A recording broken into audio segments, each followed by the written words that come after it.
வணக்கம். ஆகாஷ்வாணி புதுச்சேரி செய்திச் சுருக்கம் வாசிப்பவர் நாராயணசாமி.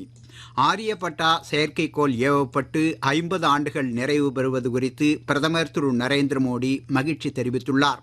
ககன்யான், ஸ்பாடெக்ஸ் மற்றும் சந்திரயான் 4 உள்ளிட்ட பல்வேறு முக்கிய திட்டங்களில் நாடு கவனம் செலுத்தி வருவதாகவும் பிரதமர் தெரிவித்துள்ளார்.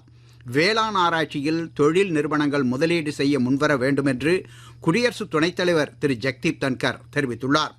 புற்றுநோய் சிகிச்சையில் நாடு மிகப்பெரிய முன்னேற்றங்களை கண்டு வருவதாகவும் புற்றுநோயை முன்கூட்டியே கண்டறிந்து சிகிச்சை அளிக்கும் நோக்கில் மிகப்பெரிய அளவில் சிகிச்சை மையங்களை நிறுவுவதில் கவனம் செலுத்தி வருவதாகவும் மத்திய சுகாதார அமைச்சர் திரு ஜே.பி. நட்டா தெரிவித்துள்ளார்.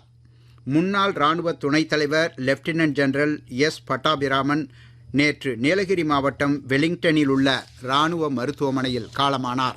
அன்னாருக்கு வயது 78.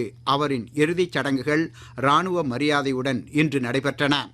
புதுச்சேரியில் அரசு மற்றும் அரசு நிதி உதவி பெறும் பள்ளிகளுக்கு நாளை முதல் ஜூன் 1ஆம் தேதி வரை கோடை விடுமுறை அளிக்கப்படுவதாக கல்வித்துறை அமைச்சர் திரு நமச்சிவாயம் தெரிவித்துள்ளார்.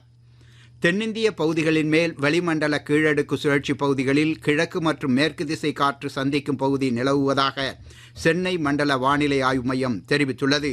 இதனால் இன்றும் நாளையும் தமிழகத்தின் ஓரிரு இடங்களிலும் புதுவை காரைக்கால் பகுதிகளின் சில இடங்களில் மிதமான மழை பெய்யக்கூடும் என்றும் தெரிவிக்கப்பட்டுள்ளது. இத்துடன் இந்த செய்திச் சுருக்கம் நிறைவு பெறுகிறது.